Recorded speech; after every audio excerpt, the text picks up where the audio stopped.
Dobrodošli, dragi moji. Decembarski praznici su vrijeme kad se rodbina i prijatelji sastaju, kad se mezi i kad se kafe ispijaju.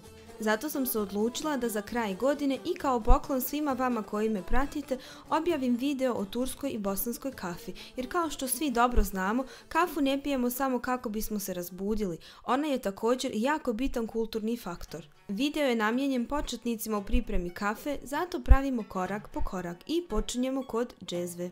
Džezvu možete kupiti u raznim materijalima kao što je bakar, mesing ili email. Tradicionalna džezva je na dnu malo šira, a prema gore uža. Ovaj oblik ima smisla s obzirom da ne želimo da sipamo previše teljve u filđane.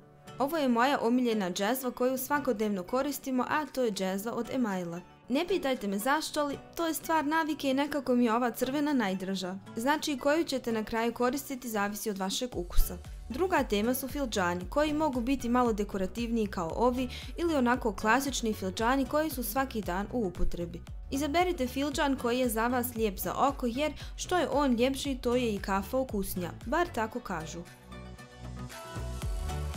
Stigli smo do kafe. Za tursku kafu se koriste samo zrna arabika biljke koje se intenzivnije prže. Znači ova kafa je prilično jaka, a ona koja se u Bosni pije je malkice blaža. Za dobru kafu nije bitna samo vrsta kafe, nego i način kako se melje.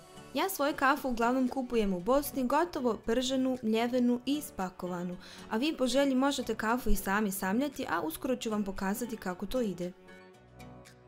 Za mnoge jako bitna tema je šećer. Ovdje desno imamo klasični kristalni, a lijevo imamo kocke šećera koje su tipične za Balkan. Kad ovu kocku prvi put isprobate, imat ćete osjećaj kao da je neko šećer u prahu presuvao u oblik kocke. Znači ona je sasvim drugačija od one koju možete kupiti na primjer u trgovinama u Austriji. Osim toga, na takmičenju ljepote sigurno ne bi pobjedila jer joj je oblik onako malo čudan, ali za mnoge među nama je ipak dio tradicionalne bosanske kafe. Ako biste kafu radije sami samljeli, imate dvije opcije, znači ovu desnu, ovu tradicionalnu varijantu i ovaj električni mlin koji vam nudi funkciju da je sameljete što sitnije. Ovaj mlin me uvijek vrati u djetinjstvo jer smo ga prije svakodnevno koristili. Danas ga nažalost malo ko koristi i on uglavnom krasi vitrine u dnevnim sobama. Mlin dogore napunite kafom, vratite poklopac i počnite mljevenjem.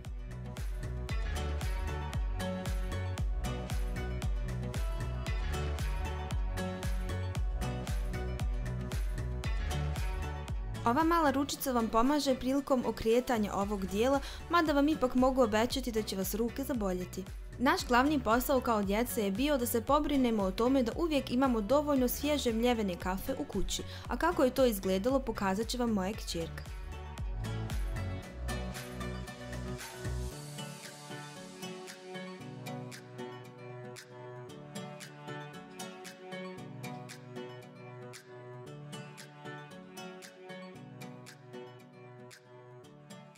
Kao što vidite, ova kafa je jako sitno mljevena i upravo ovakva mora biti. Ako nemate ovakav tradicionalni mlin i ne možete nigdje kupiti gotovo mljevenu kafu, imate uvijek mogućnost da koristite ovaj električni mlin.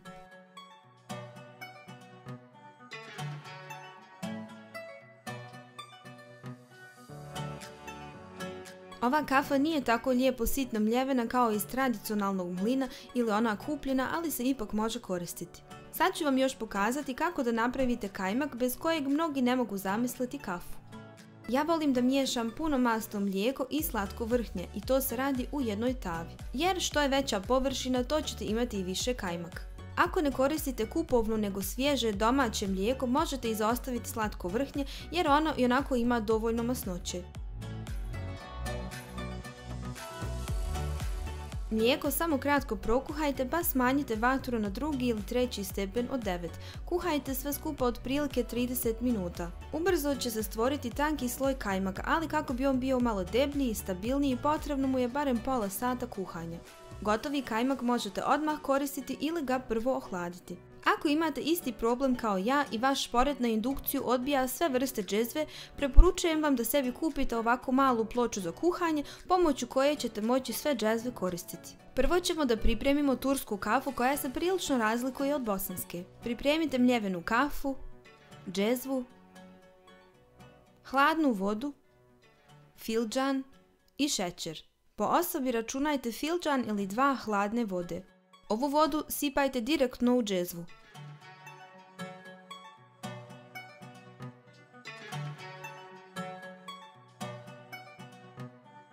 Ja sam koristila 5 fildžana vode i 5 vrhom punih kaškica kafe. Ako volite malo jaču kafu, koristite umjesto jedne vrhom pune kaškice 1,5 ili 2. Dolazimo do šećera. Ovdje imate 3 mogućnosti: slatko, srednje slatko i bez šećera. Slatko to su otprilike 2 kaškice po fildžanu, a srednje slatko je 1. Sve sastojke miješajte dok se kafa ne slegne na dno, a šećer ne otopi.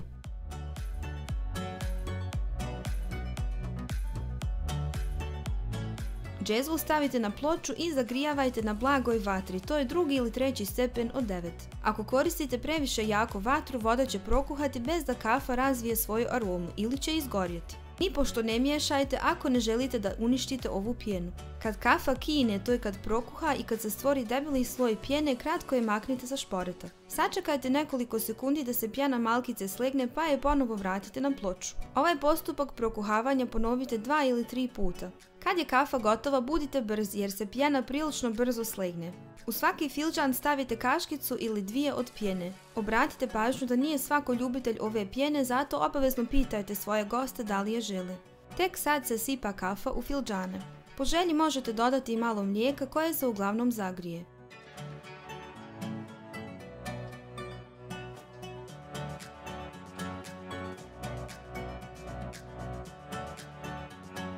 Ovo je bila turska varijanta, a sad se vraćamo u Bosnu. Mjere su iste, samo je razlika što se kafa sipa odmah u džezvu. Osim toga ne koristimo hladnu vodu nego vodu koju prokuhamo. Zagrijte je u električnom kuhalu ili na šporetu. Džezvu sa kafom stavite na ploču i lagano zagrijavajte. Kako se ne bi zalijepila za dno i zagorjela, potrebno je da je malo protresete ili da miješate kaškicom.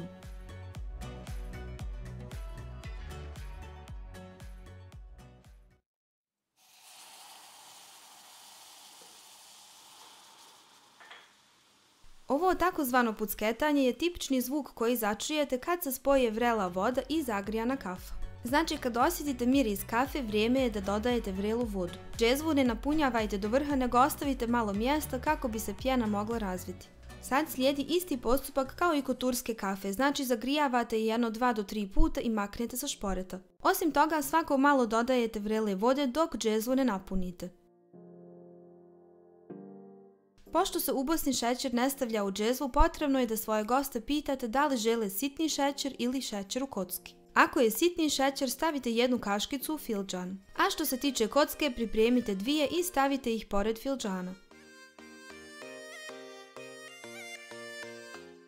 A potom slijedi pjena.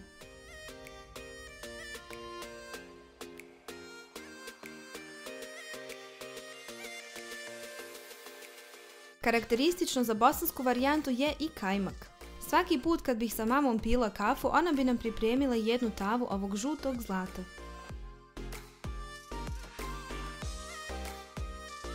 Po mojoj teoriji je najpametnije da prvo pojedete kajmak, a zatim se bacite na kocku. Ove crvene kocke koje vidite ispred fildžana, to je rahat lokum. Za njega možete pronaći recept na mojoj web stranici.